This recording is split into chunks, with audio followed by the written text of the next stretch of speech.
This holiday season, you might be looking for nutritious, convenient meals to keep you energized on jam-packed days. Factor, America's #1 ready-to-eat meal delivery service, can help you fuel up fast for breakfast, lunch, and dinner with chef-prepared, dietitian-approved, ready-to-eat meals delivered straight to your door. You'll save time, eat well, and stay on track with your healthy lifestyle while tackling all your holiday to-dos. Too busy with holiday plans to cook, but want to make sure you're eating well? With Factor, skip the extra trip to the grocery store and the chopping, prepping, and cleaning up too, while still getting the flavor and nutritional quality you need.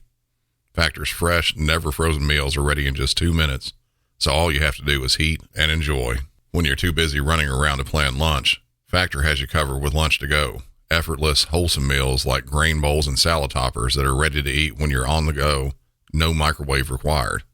Head to factormeals.com/MC911pod50 and use code MC911pod50 to get 50% off. That's code MC911pod50 at factormeals.com/MC911pod50 to get 50% off. With HelloFresh, you get farm-fresh, pre-portioned ingredients and seasonal recipes delivered right to your doorstep. Skip trips to the grocery store and count on HelloFresh to make home cooking easy, fun, and affordable. That's why it's America's #1 meal kit. Whether your resolution is to save money, eat better, or stress less, HelloFresh is here to help you do all three. Say hello to your most delicious year yet with fresh ingredients and chef-crafted recipes at a price you'll like delivered right to your door. So you've resolved to actually sit down and eat dinner around the table, but what do you do about those nights when your schedule is packed? Turn to HelloFresh's lineup of quick and easy meals, including their 15-minute recipes designed to help minimize mealtime stress. Every single meal I've had from HelloFresh has had easy-to-follow instructions, fresh ingredients, and when it's done, I feel like I'm out at my favorite restaurant. Go to HelloFresh.com/MC911free and use code MC911free for free breakfast for life. One breakfast item per box while subscription is active. That's free breakfast for life at HelloFresh.com/MC911free with code MC911free. As a parent, no 2 days are ever the same. At Care.com, you can find trusted and flexible sitters to help manage your family's ever-changing schedule. Care.com can even help you out with housekeepers, dog walkers, senior caregivers, and more, so you can find care for all you love. And 100% of caregivers who use Care.com have been background checked with CareCheck, a key first step in hiring confidently. To get the help you need to make it all work, sign up now and find a great sitter at Care.com. This will be part 2 of the coverage of the Idaho Murders. In the last episode, I talked about and read directly from the newly released affidavit about how this incident all went down. This episode, I've brought on defense attorney and host of the podcast, Defense Diaries, Bob Motta, to deep chat about a lot of the details surrounding this incident. It's some really good stuff. I'll just leave it at that, and let's go ahead and roll with this.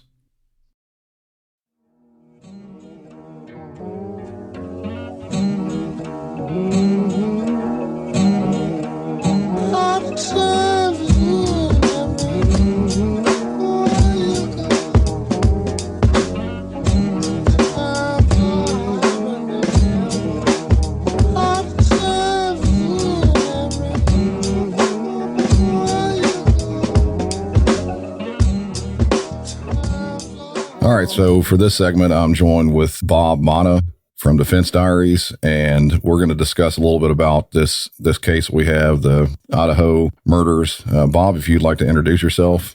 Hey, thanks, Brandon, man. I'm really excited to be doing like this. Has been a long time coming. In terms of you and I doing something like this, we've been talking about it for a long time. I think this is a perfect case for us to kind of dip our toes into the water together. So I'm really looking forward to it.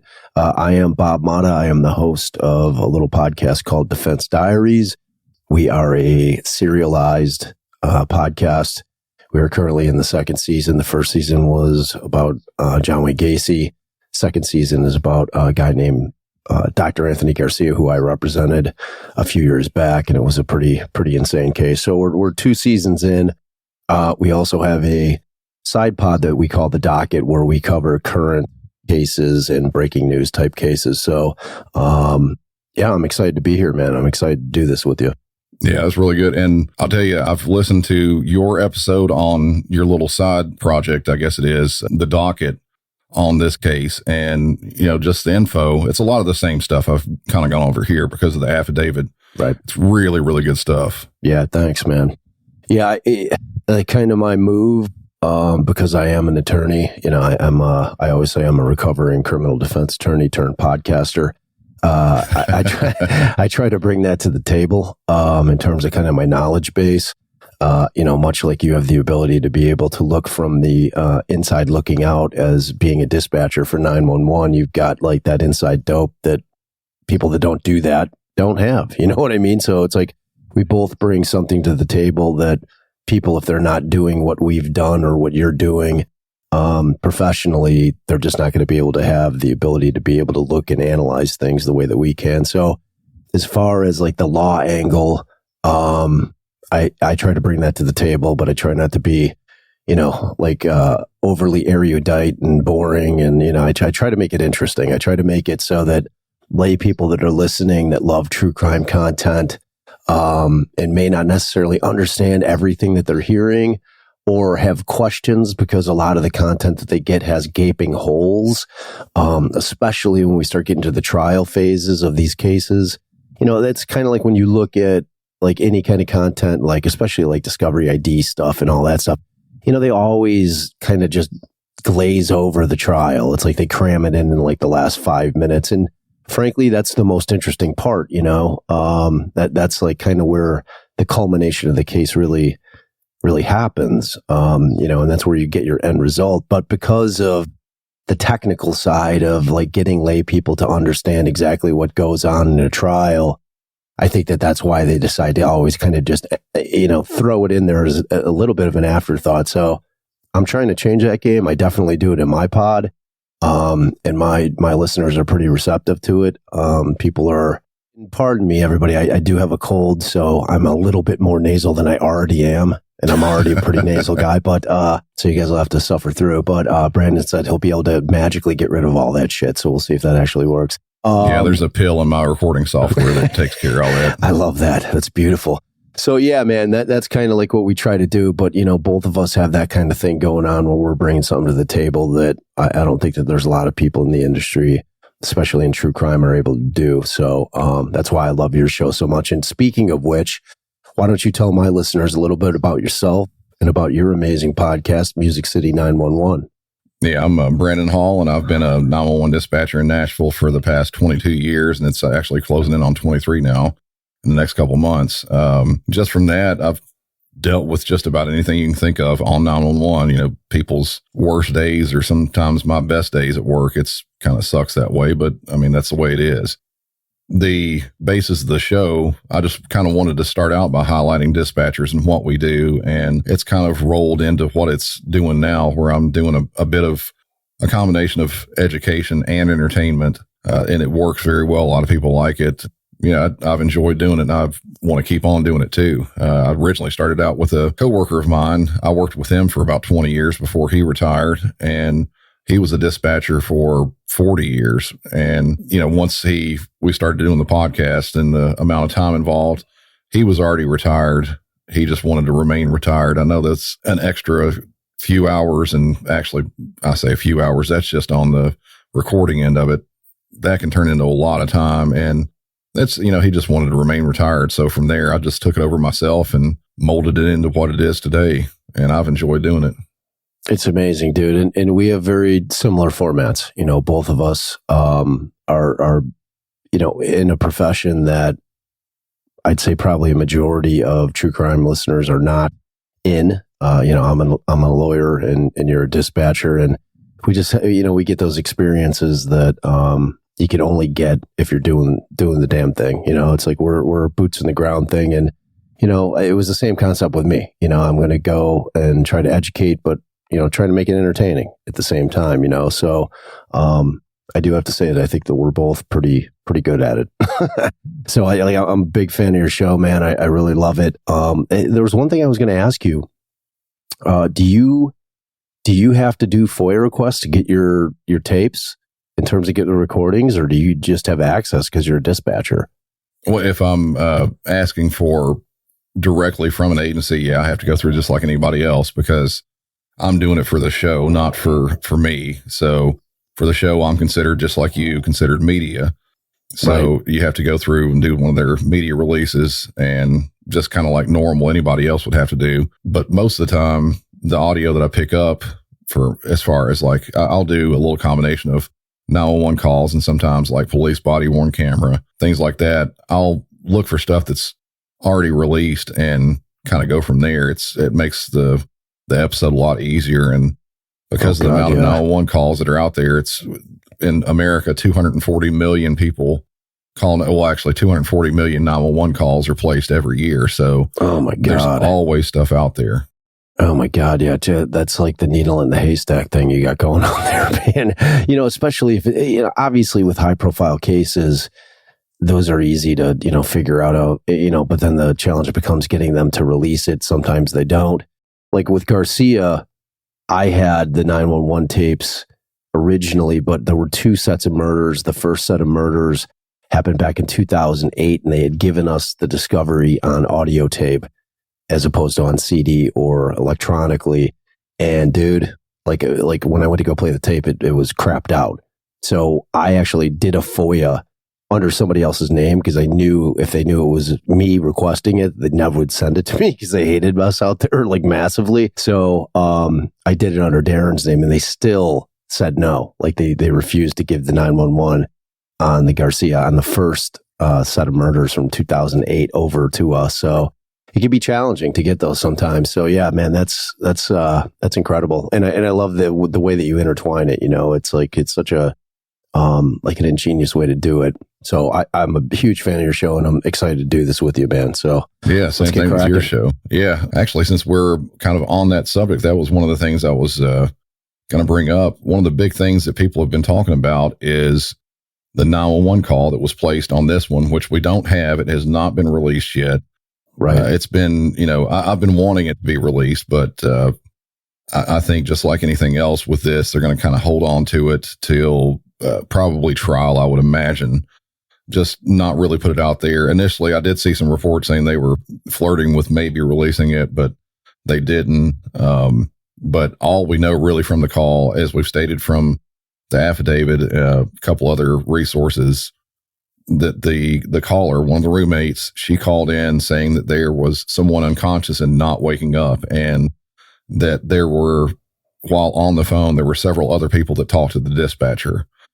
I'll tell you straight up that with something like this, with younger adults, these are, I'm not exactly sure of the survivors, like their ages. I would imagine somewhere between 18 and 21, but younger adults like that, they haven't had this kind of experience before. Granted, a lot of people haven't had exactly this type, but they haven't been faced with an emergency before, so they don't exactly know what to do. So if they have their friends, which this in all likelihood was kind of a party house that they lived in, they were probably had a lot of people coming and going, a lot of drinking there. People would maybe have too much to drink sometime and just have alcohol poisoning or something like that, wouldn't wake up. Instead of calling maybe their parents or an ambulance or something like that, initially they would call friends over to see what they could do.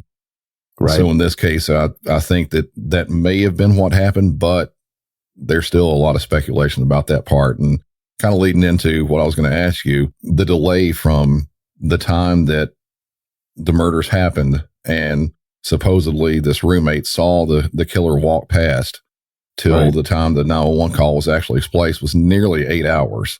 It was 11:58 when they placed the call.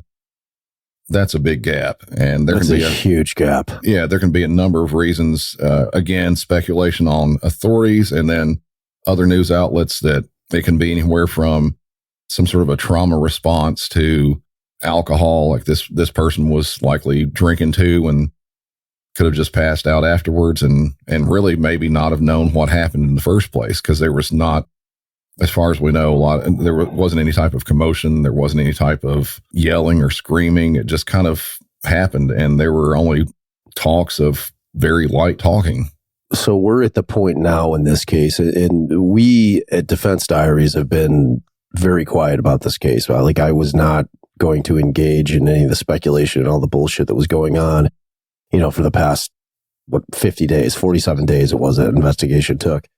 And like the amount of misinformation that was out there on the internet was just like stunning, man. It's like on the episode that we did on the docket, I kind of go on I'd say about an 8-minute rant, cautioning people that do what we do in our business, but just people in general. It's like what was going on with the speculation and, people just, social media is powerful. I mean, when they use terms like influencer, it tells you all you need to know in terms of how it affects people when they're watching and consuming this stuff. And just the way that they were just accusing people of being the murderers based on nothing was like shocking to me. It was, I just couldn't believe that it was going on. It was like incredibly upsetting to me. And, to the extent where I felt like I had to say something that was going to be out there. And I'm pushing that episode really hard because it's an important message. That first 10 minutes, because I go through and I read the entire PC affidavit, and it's like from beginning to end. In the episode, I try to do it in my fashion where I make it interesting and it's not like a real dry read. Try to kind of turn it into a story, which I think I accomplished. But man, yeah, like talking about the point that you were hitting initially with the 911 call, it leads me right into the kind of that PC affidavit. So when we got that and I start reading the statements of DM, who was one of the surviving roommates, and she's the one who saw, the killer when he was walking out. And, there's just so much with that when you think about, because that was all I could do was try to fill that 8-hour gap. Like what happened? Because we knew that people were over there. Like you said, there was, I think, a couple of the Sig Chi dudes came over at like around 9:15 in the morning. Okay. So there's still 2 hours of them contaminating the crime scene, and you and I both know, that became my only concern, is that we have a crime scene where there's DNA potentially all over the place. And we have these kids that are running rampant out there. The part that doesn't make any sense to me is that we know that DM was on the second floor. Like we had always been told that her bedroom was on the first floor. So I was a little bit shocked when I was reading through the affidavit and it said that she was on the second floor, that that's where her bedroom was. So I don't know if that was intentionally let out there or if that, again, was just speculation from people saying that she was on the first floor, because everyone was like, well, why didn't they get killed? And then I think that people just started assuming that they were on a different floor. I've had cases, like I've handled cases where it was murders with knives. They're messy. They are bloody. There is a lot of blood. I don't know how anybody in that house that survived and anybody that may have come over after the fact could have potentially looked at somebody and thought that they were unconscious with the amount of blood that would have been in and around the body. Like it's implausible to me. None of that makes sense still to this day. Especially with, and that's one that kind of leads into another kind of point that I was going to say here. And I'll get to that here in just a second. But as far as I know from reading the affidavit, it sounds like each of the pair of victims, the two women that were killed and then the woman and her boyfriend, and I'm horrible with the names right now. So forgive me for that. Xana and Ethan are on the second floor. So they were the two that were on the second floor where DM was. Yeah. And then the other two were found in a bed together. So they were all, it wasn't like they were scattered out individually in different rooms. Exactly. They were all together. So, but that kind of leads into, again, the question of the possibility of a stabbing versus cutting as to one of the reasons there wasn't any type of commotions or screams. With something like this, granted, just like you said, there was talk about the victims having multiple stab wounds. I almost think that and granted, again, speculation, and I hate to be a part of that, but just it seems logical that this person, this suspect in this, he probably sliced their throats and then went to work on them after that. That way they couldn't scream. They couldn't make a lot of noise. I would imagine that to be the case, but again, can't really say. Right. I'm assuming that the person that they saw first is Xana. Okay. Because they find her body was on the floor. Okay. So that would have been the person that I imagine, because we know that the two girls, and we're talking about Kaylee and Maddie, who were up on the third floor, were in the bed, in a single bed together. Yeah. Like you said. And then what we have is Xana in the affidavit said that they found her like lying on the floor. So, because he says what he says in the affidavit exactly is just before the room, there's a bathroom door on the south wall of the hallway. As I approached the room, I could see a body, later identified as Kernodle's, laying on the floor. Okay, so we know that that's who the unconscious person is. Okay, because Ethan, it sounds like they don't specify in here at all, but he says also in the room, later identified was Ethan Chapin. All right, so I'm assuming he's in the bed. So Xana's the one on the floor. It just doesn't make sense to me. Like this gap. Like I am like out of my mind trying to figure out what this DM's statements to the authorities were and like how they add up, because they just don't. You know, and like the thing with me, and you and I had talked off air. You know, both of us agreed. I think as far as the girls upstairs, the affidavit does say that they were stabbed multiple times. And they determined the only thing that they put at all from the county medical examiner with respect to any of them was that Ethan was his cause of death was sharp force injuries. Okay, so that could be stabbing, that could be slashing. You know what I'm saying, or cutting. You know, because like both you and I agree that there was not much of a struggle that went on. It sounds like a majority of the people that were killed were sleeping when they were killed. You know, or if it's a stabbing, I'm sure the victims would have woken up probably initially when they get stabbed, but there wasn't much of a struggle that happened after that, you know, because he's clearly in control of the situation. And, you know, in terms of defensive wounds, until they release the autopsies, we're not going to know. We're not going to know what kind of a fight there was. But one thing that we do know, and again, it all goes back to DM's statements and the things that she said she heard, and you know, she didn't hear anything that would be indicative of people getting murdered. You know, no bodies dropping to the floor. You know, because what's interesting is that they have that surveillance camera that was about 50 feet from the outside of the building that hears the whimper and the thud of the body. You know, so that's from 50 feet outside of the building. We're talking about DM, who in her statements is saying, look, I heard what I thought was Kaylee playing with her dog Murphy up on the third floor. That woke me up. And then I hear her say, there's someone in here. And then I hear Xana crying. And then I hear a male voice say, it's okay, I'm going to help you. You know what I mean? So like this woman's like hearing everything, you know, so that tells us that, you know, for her, and what is missing in the affidavit is any kind of indication that she heard that there were murders going on. Yeah. You know, so like where it's brought my mind is there some kind of strange little cover up going on, either from DM's perspective as to why there's this 8-hour gap before 911 is called, or is it law enforcement? You know, because like what you have to worry about is the integrity of the crime scene, man. You know, I mean, it's so crucial, you know, and it's one of those things where we're not going to find out how much damage was done to that crime scene, frankly, until we get to trial. That gag order is shutting it all down. We are not going to be getting information until it goes to trial. I guarantee you. Yeah. And I'm hoping that happens sooner than later. But as you know, that could be a year or more. It's going to be 2 years, dude. You think so? Okay. Oh yeah. That's like, it's just the way that the process works, you know, because it's essentially the way that it goes down is you have the prosecutors are going to be getting all of the information, all the discovery that they're going to get from law enforcement, which is from multiple agencies. Okay, so you have one requesting agency, which is Moscow. Okay, so they reached out to the Idaho State Police. They reached out to the feds. They reached out to Pullman. You know, like, so you have Spokane, Washington. You have a lot of agencies involved with this. And basically what happens is that all of the information gets filtered into the requesting agency.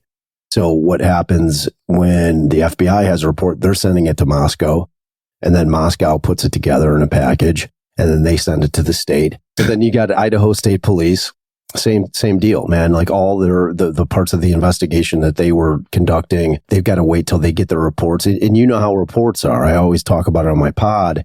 They're not happening contemporaneous to the investigation. It's like they take notes on a little pad, like when they're out investigating or if they're talking to witnesses, they're writing things down on a little pad and then they come back to the office at some point, sometimes weeks later, sometimes months later, and they prepare their reports. And the reports are ultimately what end up going to the attorneys. So, because whenever I get discovery on a case, it's always a police report. Like I'm not getting handwritten notes. I have to request those. And almost inevitably, they tell me that they've destroyed them. They don't want us seeing that. They only want us seeing that the reports that were prepared. So I don't know, man. It's going to take a while. That whole process, just to get in discovery, is going to take 6, 7, 8 months. And remember, the investigation into the defendant has just started. There's going to be a ton of FBI analysis. I mean, behavioral, everything. Yeah. Everything. Like now that they've arrested him and they have him incarcerated, they obviously were able to get the search warrants of his apartment, of the family house. They got the vehicle. Like that, all of that is just starting. You know what I'm saying? They, believe me, they are dragging so the way it goes down is they were able to triangulate him in all these various locations. They were onto him by the time that he's driving back from Washington to Pennsylvania with his father. They go way out of the way, like they're in Loma, Colorado, which if you Google it, which I did, it's way out of the way. Okay. If you're driving from Idaho to Pennsylvania, you're heading way further south than you need to go to Colorado. Why did he go there? Why is he in like I think it was Clarkston, Idaho or Clarksville, one of the two. And, that happens right after the murders. So immediately you start thinking, okay, that's where he went to go dispose of the murder weapon. Yeah. Cause you got two major rivers up there. You got the Snake River and there's another one. And, that's where I'm thinking he went and tossed, so they're going to be dragging those rivers. They're going to go to there's 3 major bridges up there where he may have tossed it off. Any kind of shoreline areas, they're going to be desperately trying to find the murder weapon, even though they have the sheath.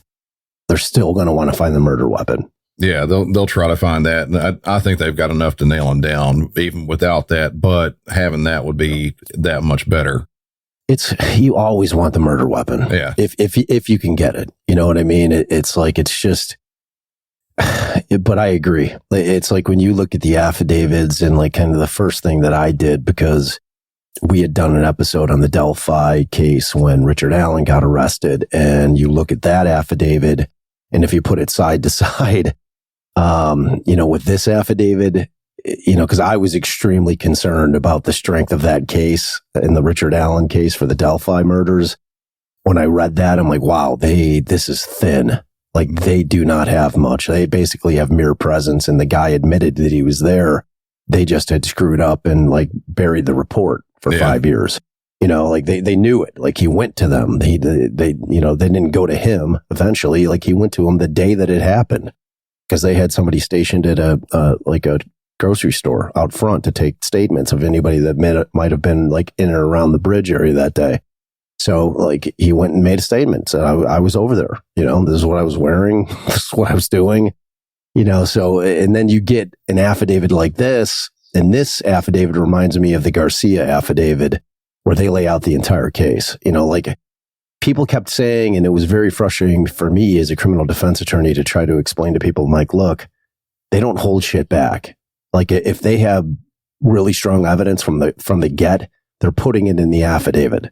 Because they're laying out their case for a judge on an arrest warrant, so like while it's a much lower burden in terms of probable cause for arrest than it is for a conviction where you need beyond a reasonable doubt, they still want to be able to walk in front of a judge with a pretty much ironclad case where the judge can say, got some strong evidence here. Here's your arrest warrant. Go get them. You know what I'm saying? So it's like they're not going to be holding back. Because everyone with the Richard Allen thing is like, oh, they have more evidence. They're just holding it back. I'm like, no, they don't. I'm like, if he's getting convicted, it's not going to be on the strength of what they have in that affidavit. It's going to be what they get in the investigation post-arrest, which is exactly what I'm saying. Like, this is going to take forever to get to trial because the investigation is going to be going. Now, I read something today that even Washington State, in terms of the agencies out there that are doing their searches, And again, what they're doing out there is they're looking for the weapon for sure. They're searching his house. They've done all the things that they need to do in terms of processing that scene. Yeah, probably looking through the university campus itself. All of it. Yeah, all of it. All of it, dude. Like all, so, and they said they anticipate that their portion of the investigation will take 2 months. So you've got 3 different states at least involved. You've got Washington, you've got Pennsylvania, and then of course you've got Idaho. So, those are 3 different states. And then Colorado's going to be in the mix because he went there. You know what I'm saying? There's and a actually, lot if you there. really think about it too, it can be even any state between Washington and Pennsylvania, because at any point while traveling back with his dad, he goes to the restroom, he drops that knife in a trash can at a rest area or something. It could be easy. That's exactly what I said. Like somebody was like, well, we're like when he was, what was he doing traveling, to these different towns in Idaho, like after the murders? I'm like, well, disposing of the weapon, obviously. And that was what I said. They were like, well, where's he going to do that? In like restaurants or getting? I'm like, no, he's going to go to a rest stop. Like like completely abandoned rest stop at 5 a.m, and he's going to drop it in a garbage can at a rest stop, but or nobody sees him do it. No one's seen him do it, but law enforcement's smart, they know all the tricks. I mean, we're not going to, we're not telling them anything that they don't know in terms of where to search for, things like that. So like they're going to be dragging the rivers, they're going to be checking all the rest stops, and they're going to actively search for, like the fact that he went back there at 9:12 in the morning, like drove back there. It's like you and I were talking about this off air too. It's like he had to have been going to get that sheath, man. Like that. Yeah, absolutely had to. Oh my God. He realized that he left the sheath. Like he's like, oh my God, the sheath, and he's probably hoping, he's like, well, I pretty much killed everybody in there, and maybe that other girl's still sleeping. You know what I'm saying? And like, so I'm going to see what's going on over there. And if possible, I'm going to sneak back in and grab that thing. Like there's no doubt in my mind that that's why he went back there. So 2 years is my guess, dude, on trial. That's how long it's going to take for this thing to get to trial. Cause once discovery's all in, that's when all the pretrial motion work starts. And it's just a lengthy process. There's just a lot there. And, the motions are drafted, and then the responses are drafted, and then the thing is scheduled for hearings, and the hearings are always a couple of months apart, sometimes 3 months apart.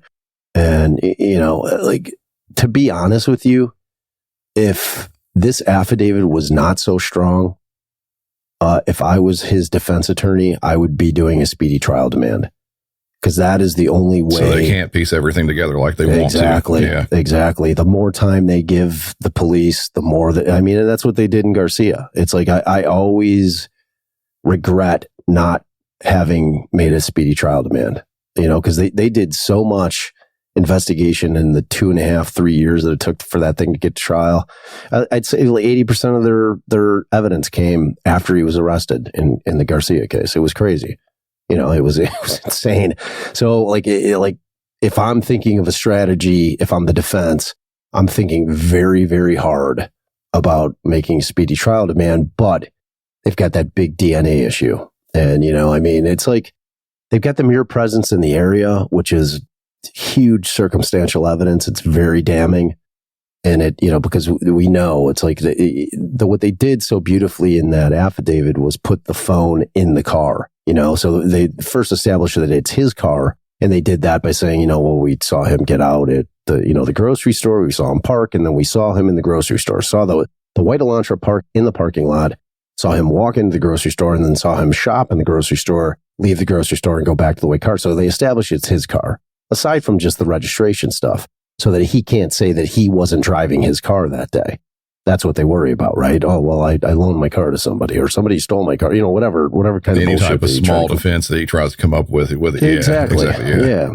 So that kind of stuff, they really have it down ironclad. But I don't know, man. It's a tough case. So what else you got? Like I could talk about this shit for hours, so you got to cut me off. Yeah, seriously, I'm the same way. I was going to say, like, since we were kind of on the whole evidence piece of it, circling back around how we actually got to the point of, I guess, focusing on this one person, how they pieced together with video evidence. They have, on the affidavit talking about how that actual neighborhood where this happened at. It's a small neighborhood. It's not heavily trafficked. It's, very few cars come out, especially in or out of the neighborhood, especially that time in the morning. So they got, I believe they said from a neighbor's house, one of the videos there, and they started what they called their video canvassing. And they narrowed it down to around what time the murders were. And then they see this white Hyundai Elantra leaving the area, and they start narrowing down all the possibilities. They employed the FBI, one of their analysts that had decades of looking at this stuff, trying to search to see what kind it was. They narrowed it down to a very specific model, very specific generation of a Hyundai Elantra, so they could go back down to how many of those there are, sold here in America, how many are there in the area. And then they had different agencies in that area, including universities, looking at their registered vehicles they had there, and kind of narrowed it down to this one guy because, as they said in the affidavit and a few other different times at their news conferences, this car had no front-facing license plate, which is a huge deal. And both Washington and Idaho, which that's right there on the border between the two, they both require the front-facing license plate, and this one didn't. So that's another way they narrowed it down. And then from there, they kind of started piecing together towards the suspect himself. And I know you say defendant. I'm more on the police end of it, so I generally say suspect. That's kind of where I've got it on there. And it's a little deviation there. Either way, as long as we're not saying his name, man, like that, I'm big on that because when I saw the photograph of this guy, it's all in the eyes. The eyes are the window of the soul, and just his reactions, the smug look this guy had, and I've dealt with people that are sociopaths, like intimately. You know what I mean? Just in terms of my business, and what I've done for the last 20 years. And that guy's off, you can see it, and you can see that he's relishing this. And, I am not going to give that guy what he wants. That was one of the things with mine too. Like I've earlier on in this episode, I've played a couple of the body worn camera things I had from a different agency. Within the course of about 5 miles, they said that he got pulled over twice for tailgating. Mm-hmm. And in both of those, you see his face, and it's no more than maybe there might be a little bit of sheer nervousness that anyone would see or experience when they are actually getting pulled over by a police officer. But this guy just killed 4 people, and he's trying to run away from it. Essentially, him and his dad are in the same car. But even with that, only that little bit of emotion is what you really see there. It's not like he's freaking out or just playing it off. He did just everything that a normal person would do. Yeah. I mean, he looked cool as a cucumber. Yeah. He's like sitting there, and I'm assuming you're talking about the Indiana State Police, where he got pulled over when he was in Indiana twice. Yeah. And I heard after the fact that the feds had directed them to pull him over one of the times because they wanted to get a look at his hands to see if he had injuries on his hands.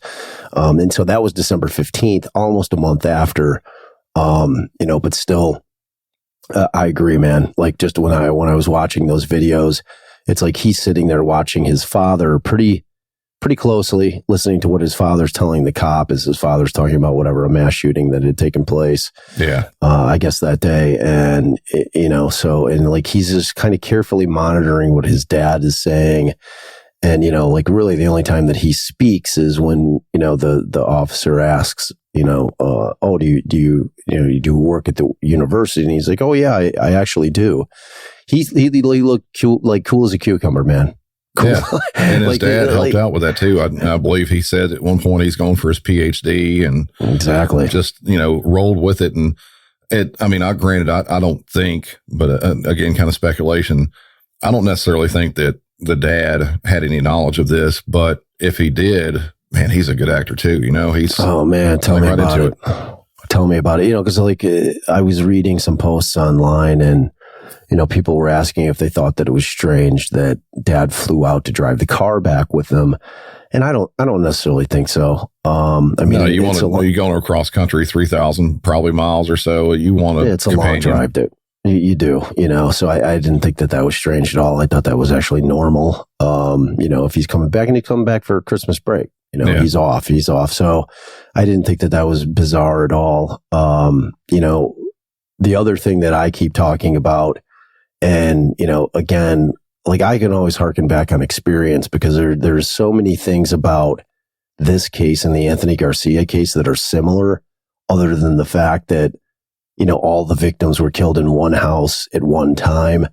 You've got two sets of homicides that happened 5 years apart, but, very similar circumstances in terms of the knives being used. And, but in Garcia, they didn't have any evidence in terms of forensics. There was no DNA found at any of the crime scenes, which still just blows my mind, because with knife fights, and where people are killed with knives, especially if there's defensive wounds, if you've got a victim that's fighting for their life, if they're fighting for their life, then, they're going to have the defensive wounds on their hands, but it's not easy to hit a moving target, so essentially what that means is that you've got, if you're a right-handed person, you're going to be trying to control the victim's movements to a certain extent by holding them with your other hand, and you're wildly thrashing a knife trying to kill somebody.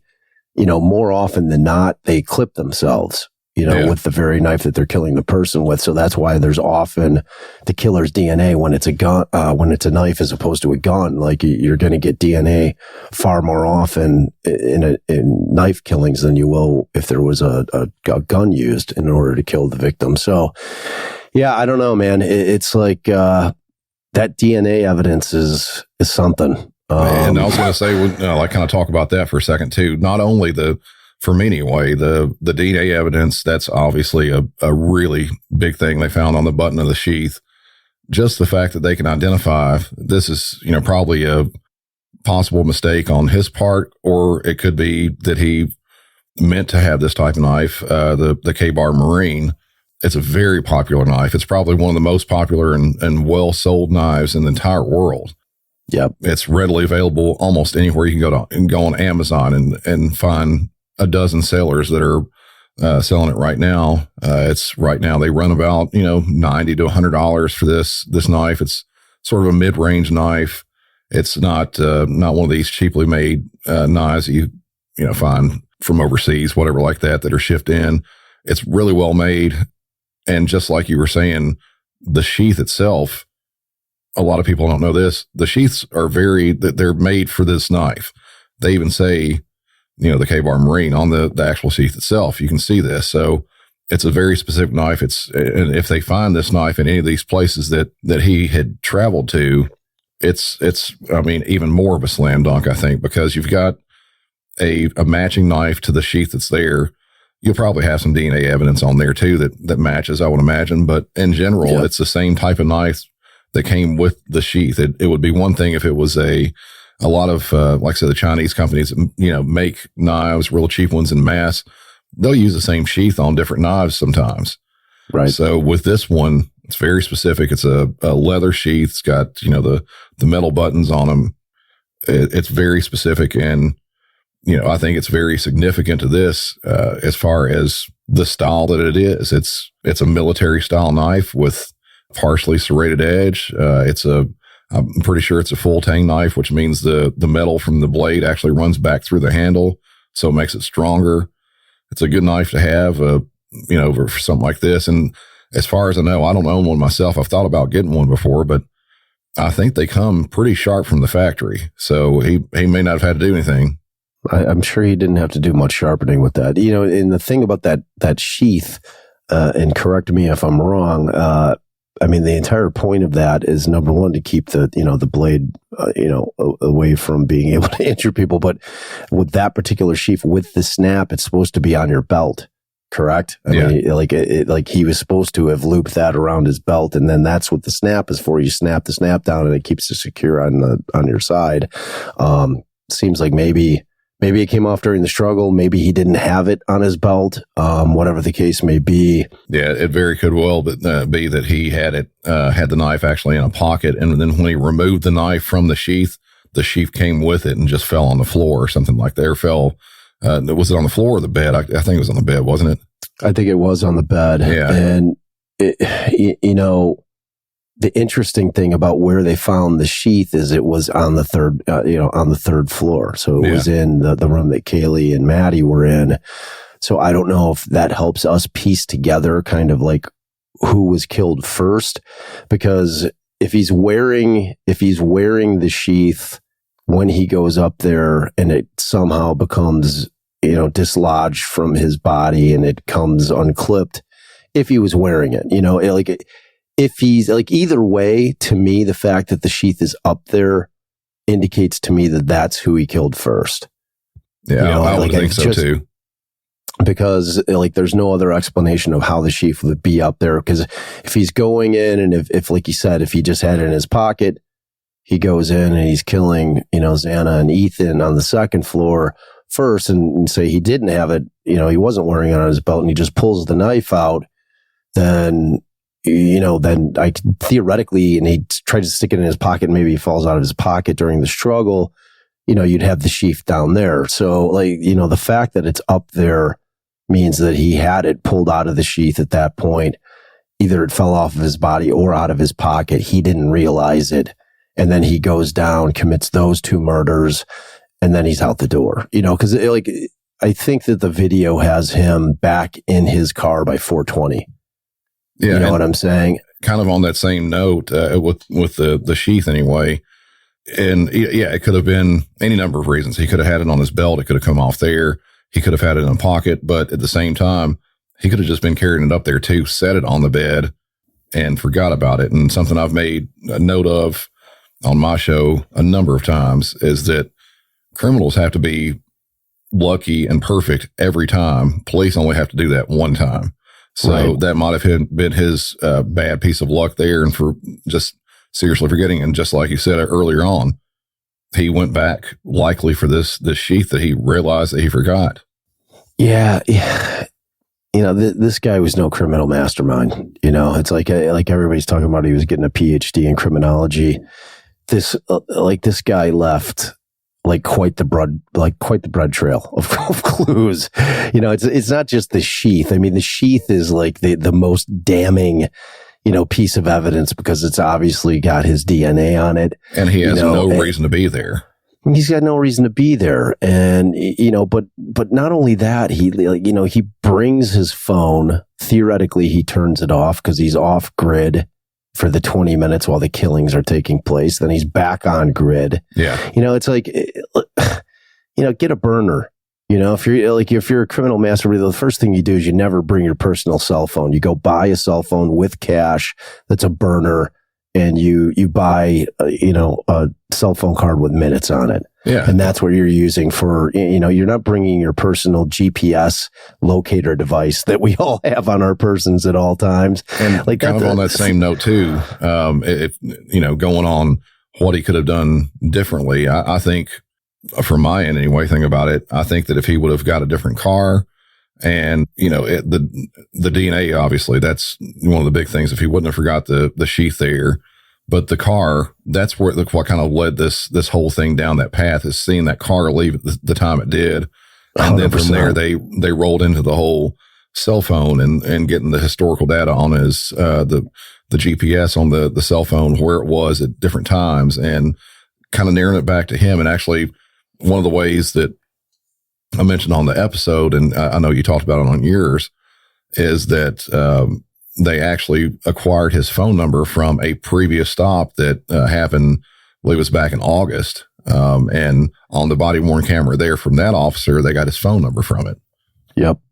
So it's, there's no question, man. I mean, the car for them expedited it. It's like they knew that they had the sheath and they knew that they had the DNA profile that was on the button. So they knew they had the DNA. The problem with DNA is that if he's never been arrested, he's not in CODIS. And CODIS is the database, the DNA database that law enforcement uses. So, typically, anybody that has a felony arrest, they're in the database. Like the database is not what people think it is in terms of being just a voluminous amount of DNA profiles on there.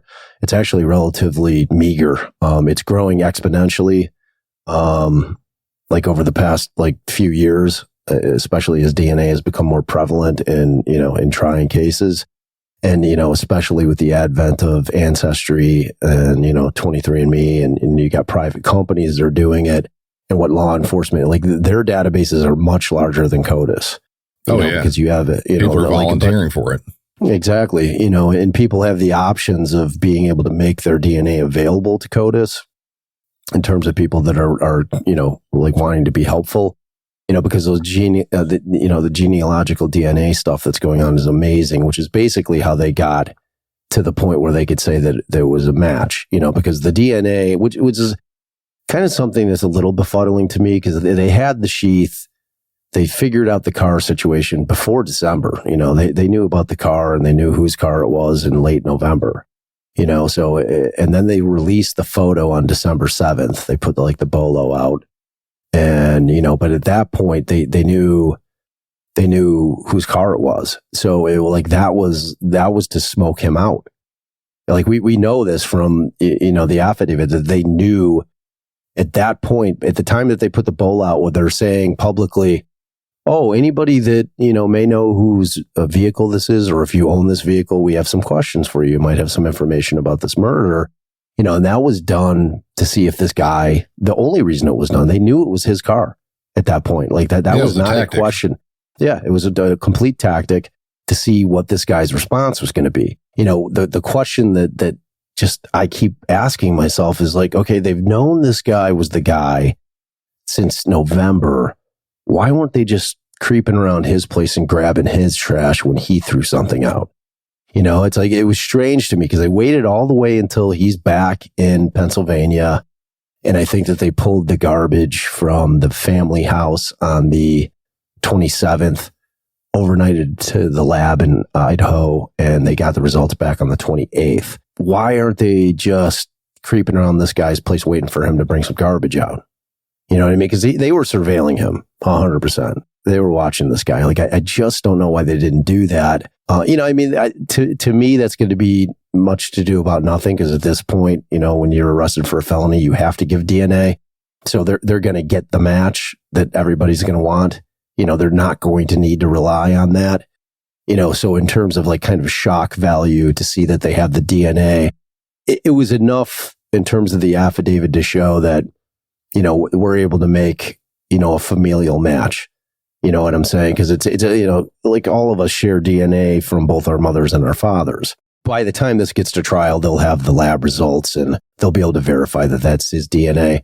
If I'm the defense attorney, I'm trying to say that it was somebody else and that, he had given him the sheath or somebody stole the sheath, they're going to come up with some bullshit, some kind of story. Yeah, they'll try all they want to, but at the same time, they're, by this point, though, they've probably collected, granted, they've collected his direct DNA, but they probably actually had that there, and they only listed the DNA from the father as in the affidavit. They didn't really have to with his. It would probably have been better if they did, but every little piece, everything that they add on is just going to stack up. And that's actually kind of where I was going to roll into next, is that just kind of the general overall thoughts on the case itself, like what you think, where you think it's going to head to. And being that you've, obviously a defense attorney, how would you handle this case if you were his attorney? Well, the first thing that I looked up the minute that I saw that he was arrested, and I saw the look in his eyes in some of the photographs that I was seeing of him, is I'm like, all right, I'm going, if I'm a defense guy, I'm going mental defect. So I found out immediately that in 1982 that Idaho repealed the insanity defense. So that is not available to him. Oh, wow. Yeah, I'm sure people are going to be pretty excited about that. What they did, so they repealed it in 1982. You cannot use that as defense for any kind of criminal activities in Idaho anymore. What you can do is you can attack what they call the mens rea component of the crime, which is the mental aspect of the crime. And the way that the Idaho Supreme Court kind of explained that was, so say for instance, you've got somebody who murders somebody, but that the person that they murdered, they believed in their mind that they thought that they were killing a wolf. Okay, they didn't believe that they were killing a person. And then they gave another example that somebody killed somebody, but they knew that they were killing a person, but they believed that they had to kill the person in order to stop that person from becoming a wolf. So they use these two weird wolf hypotheticals. Yeah, that's kind of weird. It's weird, but it makes sense because what they're trying to say is that the first case, you have the defense of attacking the mens rea. You can bring his mental state in because he didn't have the mens rea to kill a person, which is required in the statute. Okay, so when you're trying a case, you have to prove, the state has to prove beyond a reasonable doubt each and every element of a case or of the statute. So for murder, one of the elements that has to be proved is that the person was or that the victim was a person, a human. If this guy's mental state was, and they could prove it with competent evidence, was that he honestly believed that this person was actually a wolf, that he didn't really think that he was killing a human, he could bring that in as a mental, kind of a mental defect defense, but he can't do insanity. So there isn't a mental defense angle. I don't, based on what I've seen from what this guy has done in terms of trying to cover his tracks. Yeah, it's not going to be there. It's not going to be there for him. So taking that out of it, so that was my gut instinct initially. I'm like, I'm going mental defect. Find out that insanity is not there for him. So, and I'm figuring the mens rea thing is not going to work for him either. It's going to have to be picking apart every piece of evidence. It's like when you have a case like that where the state has very, very strong evidence, you're trying to, it's a death by 1,000 paper cuts where you're just trying to pick apart every piece of evidence they have, say that it was shoddy police work. Yeah, throw out the reasonable doubt in general. Yeah, I mean, that's what it's going to be. It's going to have to be a reasonable doubt thing. And one of the things too that's kind of stood out to me is that it's still to this day, and I'm not even sure if the authorities have it either, there's been no motive at all listed for this, because it seems that he had no connection with these people. He, granted, I think there was him driving around the area, maybe, I don't know if stalking is a good word to put it. I mean, I guess it probably is, but there's no actual connection between him and these people that were killed. What's the motive? There's nothing listed there. And they kind of need to establish that at least a little bit, I would imagine. See, that's the thing, man. Juries like to hear motives. You don't need it for a conviction, but juries like to or want to try to understand why.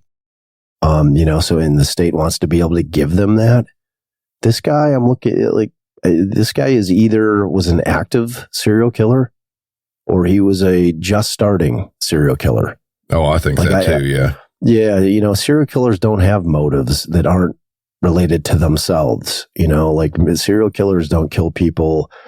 They're victims because there is a connection with them. They do the opposite. They kill people that they have zero connection with because, that's how murder crimes get solved, is when you have connections, because that's what victimology is. They use concentric circles, starting with the people closest to the victim, and they work their way out in terms of trying to clear people, So what serial killers do is they pick people that have no connection to them whatsoever, because it makes it extremely difficult for law enforcement to try to figure out who did this. So I don't think there's going to be a motive. To be honest with you, what I think this guy's motive is, and I've flat out said it, in various, online, and I think I may have said it on my episode. I can't remember, but I think that his motive is he wanted to become infamous. He wanted the notoriety. He wanted to be known. I firmly believe that. I can just tell you now, this is I was huge on not speculating about anything relating to anybody else in terms of potential suspects. But when we get to the point where we've got a guy in custody and I have law enforcement at a press conference asking the public for any information that they may have about this guy, I've run into this thing on the internet about this profile that was on Facebook. A guy named the profile's name was Papa Roger, who was in 2 or 3 Facebook groups online, actively trolling all of these Facebook groups that were about the Idaho murders. Like the guy was an admin in one of the groups, this Papa Rogers, and these questions that he was posing were almost identical to the questionnaire that he had posted on Reddit that he was allegedly. Have you heard about that thing? No, actually, I hadn't. No, I actually do. I recall somebody talking about a Reddit post, but I can't recall what it was. Yeah. He had posted in a Reddit group under the guise of, it was for his studies, for his, he was going for his PhD. So I'm assuming it would have been for his thesis, but he apparently had created this questionnaire that was all about kind of how to get away with murder. Like, so it was posing all these questions like, how would you clean up the crime scene? What would you do if the weapon broke in the middle of the crime? Like all these questions that were incredibly off-putting. So this Papa Roger profile in these groups it's insane, dude. Like I honestly believe that this guy was online after the killings, like trolling these sites and just playing with people. And like, so the biggest example is because all of the things that he's posing, he just kept posing these weird questions that normal people would be like, what the fuck? This guy, so he gets into an internet argument on one of these Facebook groups, which are all deleted, by the way. So there's no use in anybody going on trying to find, like, I think the feds pulled it all at this point. I think the feds are aware of this account, but the biggest kind of like blurbs was this internet fight with this other guy where the Papa Roger account says, he just comes flat out and says, and this is like on December 15th, long before he's arrested. He's like, well, I think, we know that there was a knife used. I think that they found the sheath. Yeah. Dude. Before so it's released, everybody, absolutely. This is 2 weeks before. He's like, I think that they found the sheath at the site, and so he gets in this like big debate with this guy about the sheath, and it's insane. It's insane. So like when you start digging into all the questions this guy is asking, and he would just pose like queries. He's like, like he asked that question. Well, if the weapon broke in the middle of murdering these people, what would you do? And that's actually another good piece of evidence too. If they go out and they do find this, they could find a knife that's broken. It is all smoking gun stuff, man. It's like the sheath thing, like the timing of it, because the feds are all over that, and they're going to be able to use IP addresses to pinpoint exactly who it was. It's like the guy, which just tells me exactly who this guy is. And that's why I'm saying like me believing that was actually him on there trolling. Cause that old timey serial killers, they'd clip their newspaper clippings. Now, instead of doing that, you go on the internet, and now you can interact with the people that are talking about the crimes that you committed. It's like, it's not a giant mystery. Now, this guy being so stupid that, he's going to use devices to access Facebook and things like that where they're going to find it. That is 100% going to be, if they can confirm it. My gut's telling me everything about that is that guy, which tells us everything that we need to know about that guy, which is that his motive for this was to gain notoriety from his crimes. He wants to be like, he's got that sick, twisted mind that he wants to be a Ted Bundy, a John Gacy, like any of these creeps that everyone seems to always want to talk about. And he was doing everything he can to try to hide it so he could probably do more of them. Oh my God. And instill fear, especially if he was this guy doing all these internet posts, that just lends further. It's like to push the fear, to push the worry, especially like in a small town like that. I mean, absolutely. Just horrible stuff on that. Oh man, he's like this guy's the worst. Like, I think he's just a stone cold, sociopath. Like, bottom line. I mean, you could just see it.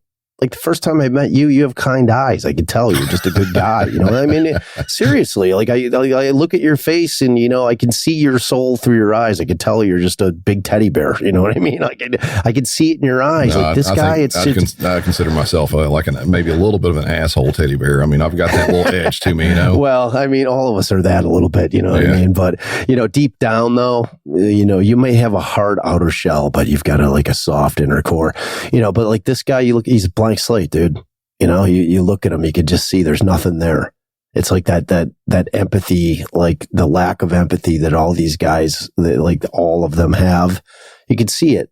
It's right there for you. You know, like you don't need to be a trained psychologist to look at this guy and realize that, you know, he's not good people, you know? So I really, you know, obviously as a criminal defense attorney, you know, we've got to wait, make sure the evidence is vetted, but you know, from what I'm looking at, his public defender, and it looks like I recently saw that he filed, I think as of today, that he filed a petition for indigent, that he's indigent, and he was appointed the public defender officially. So it doesn't look like he's hiring some big hotshot lawyer. Oh, I've got a feeling they'll come out of the woodwork, you know, willing to work pro bono for him just to get their name out there too, possibly. I don't know. You know, it's like the thing with Garcia's case is like he always said he was innocent, and you know, and like when I started looking at the evidence, I believed him. You know what I mean? It was and like not to say that if he was guilty that I wouldn't have defended him. I mean, I have a job to do, but you know, like this type of case, when you drop an affidavit like that. You know, like lawyers aren't signing up to get their ass whipped. Oh, no. You know what I'm saying? Like lawyers, like you don't gain a bunch of business when you go in and get your ass whipped, even if it's a high profile case. You know what I'm saying? Like, I don't know, man. I think he might be stuck with the PD on this one. It could be. It could be. Yeah. It's like, cause I know what you're saying. Like, you know, like like Richard Allen's case, I would have thrown my hat in the ring on that, you know, honestly, because like, if that's the evidence they have, and like when, again, I look at a picture of Richard Allen and, you know, they're always trying to use like one of his beady eye pictures, you know, but I could tell he just doesn't look like that blank slate. There's just that look when you look at these guys that like they have that look that it's hard to kind of put your finger on what it is, but you can just see they're soulless, you know, and like this guy's just got that look. And then when you compound it with everything that we know, factually, because you know the car data in terms of where he was traveling is ironclad. The phone data is ironclad. Yeah, I mean they can attack the tower stuff, but you know the tower information has gotten much better than it used to be. Yeah, that's something we use with 911 literally every single day, multiple times. I mean, using and actually now there are more than one system that we use from that. It's like where I work at, we've got the kind of national data, which is a phase 2, which does a triangulation between 3 different cell phone towers. Yeah. And, you know, now we have another program we use that takes a little bit further. It takes a little bit more of the data from it. And between the two, you know, there's minor variations, but I mean, the differences, man, it's like feet. It's seriously just feet. It is, dude. It's like night and day. Like back in Garcia's time, you know, even in 16, like the triangulations was like a few miles. And like you said, like now it's like feet, you know, they can pinpoint you, you know? So yeah, I don't like it's whoever's going to defend that guy is going to have one hell of a tough job. No doubt you know, like, I mean, it looks like a very, very strong case against him at this point, and it's only going to get stronger. I can't see it getting any weaker. You know, the question is he going to, you know, because it is a death penalty state, and the way that the state operates is that they can offer him as a carrot to, you know, that he takes life, you know, 4 counts of life, and like he does, you know, life without the possibility of parole. He pleads out, you know, in exchange for them not killing him. And, you know, I mean, they're going to go to the families with that, you know, the prosecutor will, and they'll say, well, what's your position on this? You know, do you want us to go to trial? Because like, there's no other carrot to offer him other than to take the death penalty off the table.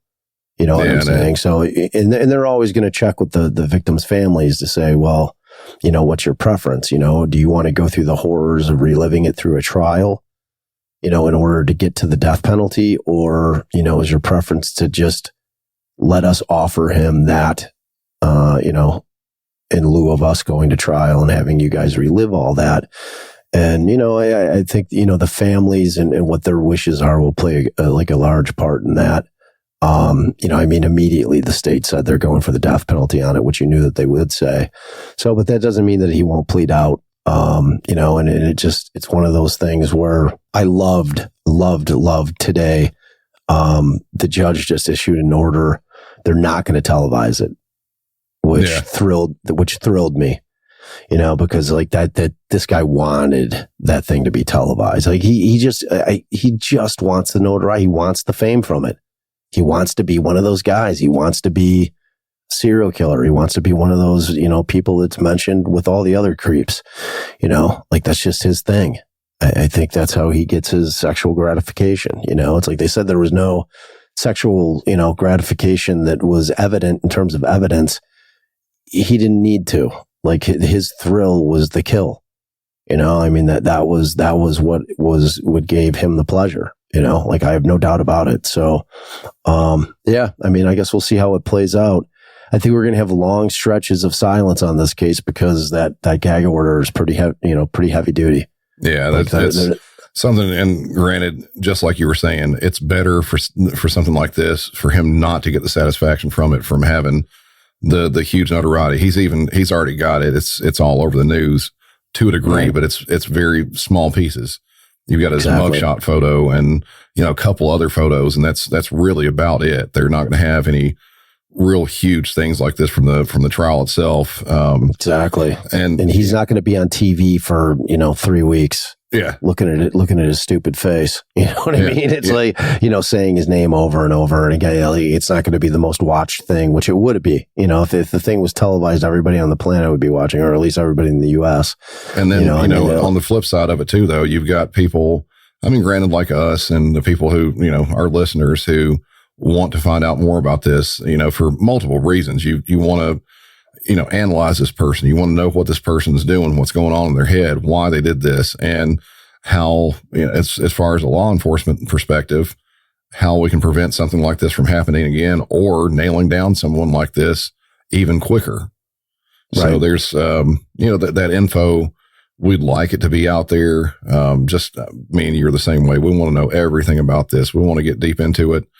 Yeah. But there's the aspect of him getting satisfaction from this. People are, you know, unfortunately like us, we're making shows about this, and you know, I'm hoping that he never ever gets to listen to any of this, or, you know, sees any type of news articles or anything about him.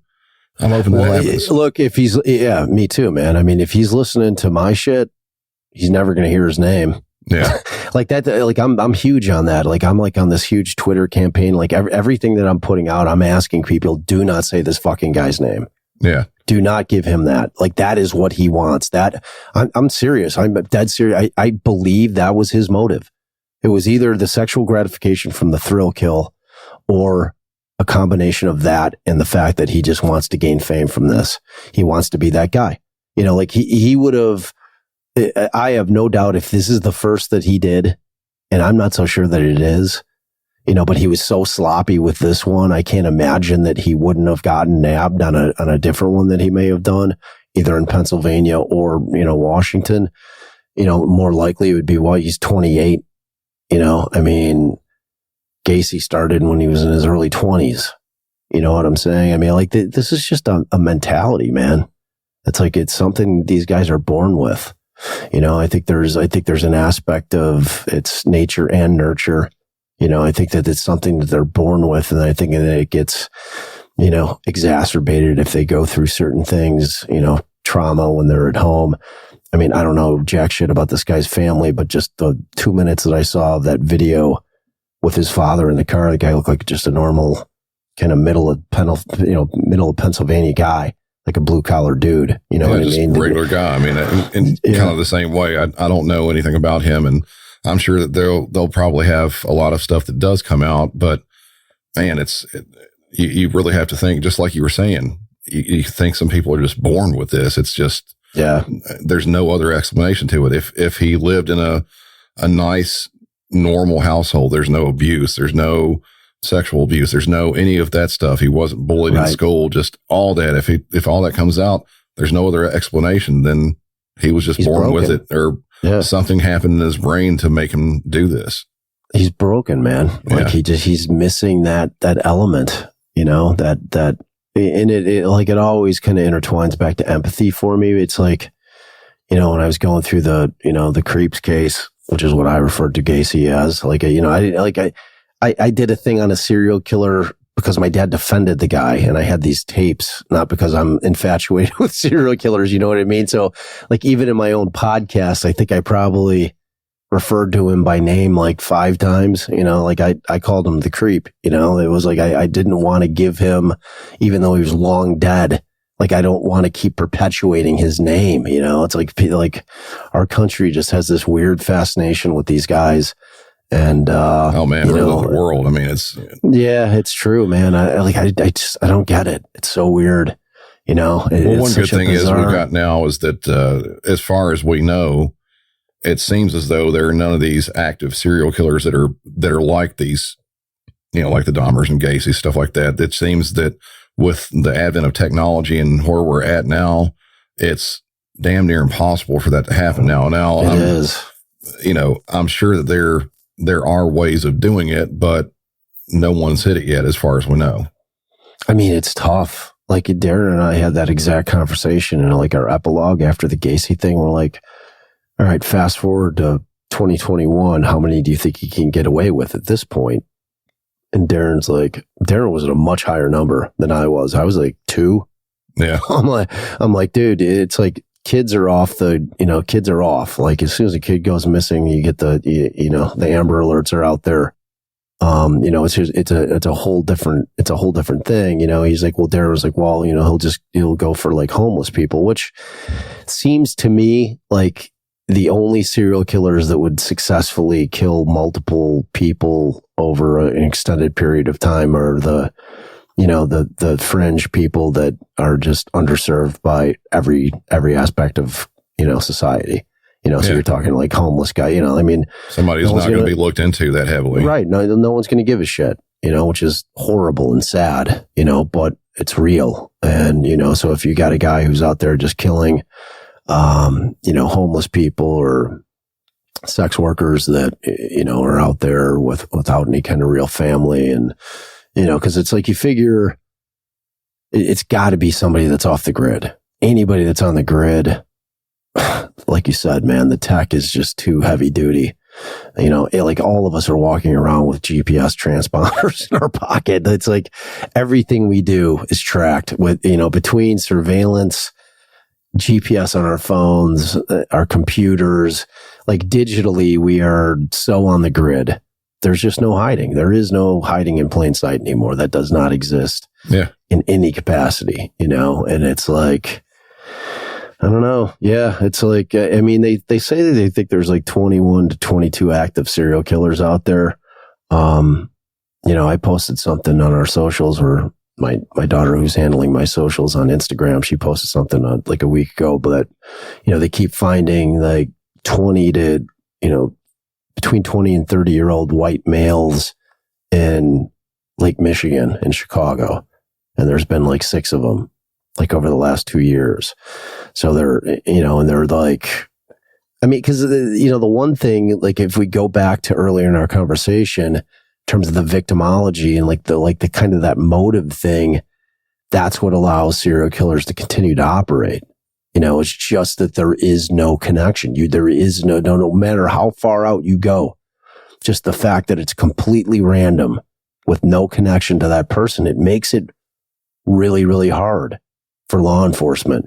So that's when you're relying on the fact that, we've got closed circuit TVs everywhere and surveillance, I don't know what percentage of our country has Ring, or Nest or Rings or whatever the cameras are that we all have on our doorbells. Dude, like with this and just hearing what I do at work, somebody will call in and say, "Oh, my shed was broken into behind my house," and I've got the suspect on video.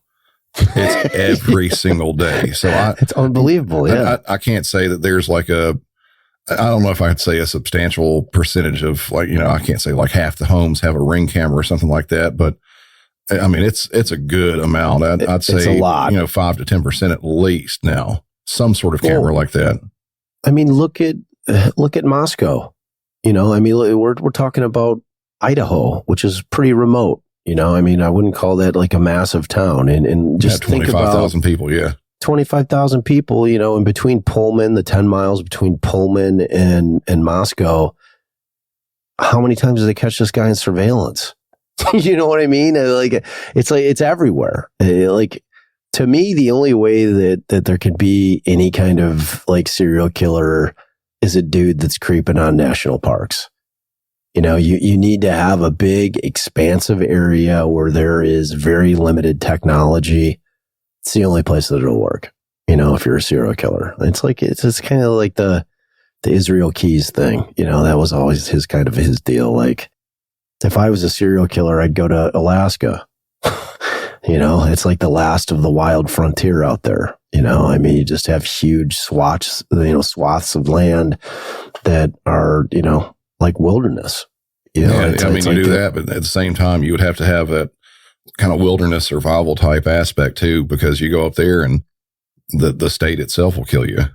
That shit's real. Yeah.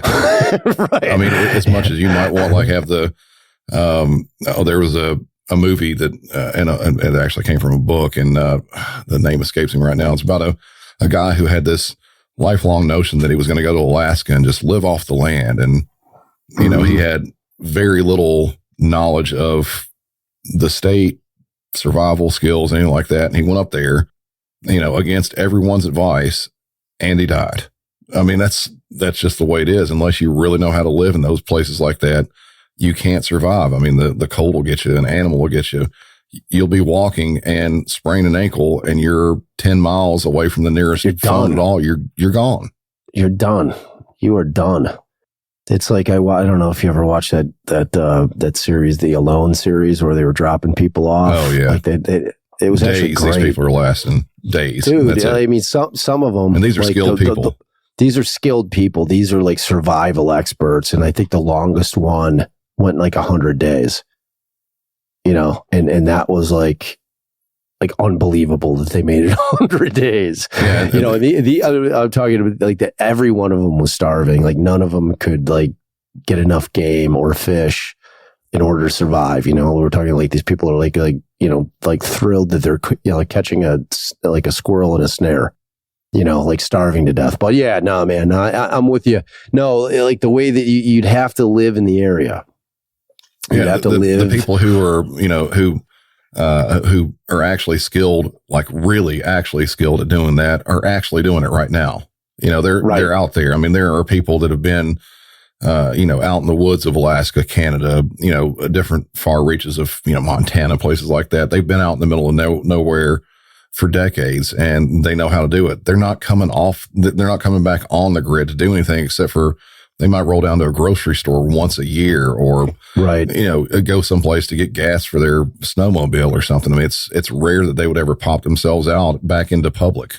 So exactly. They're already doing this. And so, I mean, yeah, theoretically one of those could turn into a serial killer or something like that, but the chances of it, I mean, it's slim to none. Yeah. I mean, I don't know. It's like Keys. Like, have you dug into Israel Keys at all? I know a little bit about it, but really not, I'm sure not nearly as much as you do. Yeah. Well, I mean, I don't know much until I listen to Josh Hallmark's podcast, his true crime bullshit. Like he focuses on Keys, and, cause like I became interested when I listened to like the first episode, cause I had never heard of the guy. I don't think anybody really did. I mean, barely. Yeah. Well, and that was because Keys was the antithesis of your typical serial killer. Like his deal, in order to like coax the FBI into expediting his execution, was he's like, look, I will give you information on the crimes that I've committed, but I want 2 promises from you. One is that while I am alive, that you do not leak this information to any news agencies. I do not want anybody to know who I was, what I was doing. I don't want, I have a daughter, because he had a daughter. He's like, I don't want this for her. It's like, I don't like he was the opposite of what most of these guys are, so that was part of the deal. And so they got him to agree, which was tough, because like there were a lot of different agencies all over the country looking for this guy, even internationally, because he was in Belize. This guy, because like he was always the guy that they say was probably the most meticulous serial killer in terms of covering his tracks, until he got really sloppy. And then when I'm kind of looking at, like, Josh has picked apart that guy's, like, his files in terms of like building a timeline. I mean, he had his phone with him all the time. Like Josh is able to like pinpoint exactly where this fucking guy was, like, all the time, so like Josh is like, okay, well, we're gonna go on NamUs and we're gonna look at the NamUs 45 and we're gonna see like which people went missing around the times that I've been able to pinpoint that Israel Keys was in the air. You know what I mean? So it's like, as genius as they were saying that guy was, he wasn't. I mean, he's still, it's like any serial killer that walks around with a cell phone is an idiot. It's that simple. Like, you're not getting away with shit if you have a cell phone. Unless you got a burner. Go to an old flip phone. Like, that's it. That's the only way you could do it. Flip phone. Yeah, and people are now they're so used to having the technology with them, they're not going to want to do anything like that. I mean, dude, it's you can't. Phone crack. It's crack, dude. We're all addicted to those things. It's like I wish they'd go away. Honestly, it's like, not just for me, for my kids. It's like the convenience of them are amazing, but dude, like, walking through a restaurant and like 80% of the people are looking at their phone. It's gotten out of control. We need to reel it in. We'll, I guess, close this bit of it out. Thanks again for coming on, and listen to Defense Diaries. Listen to Music City 911. We'll do this again and keep a good, close following of this case here. Absolutely. And all my listeners, definitely listen to Music City 911, and you're welcome in advance. So there you have it. A very long discussion about the Idaho murders. Just like everyone else, we're hoping to learn more about this, but it's looking like it could be a while before that happens. I always check back for updates on this and new episodes. And if you're wanting even more from this, I've uploaded an extended cut of this onto Patreon, which is about 25 minutes worth of extra chat, a lot of which is what we call in the South just bullshitting. Us chatting about a bunch of nonsense and conspiracies and such, not related to the case, but definitely entertaining. If you want to hear that and more, be sure to head over to patreon.com/MusicCity911 for that and ad-free episodes. All right, guys. We'll see y'all. See you later.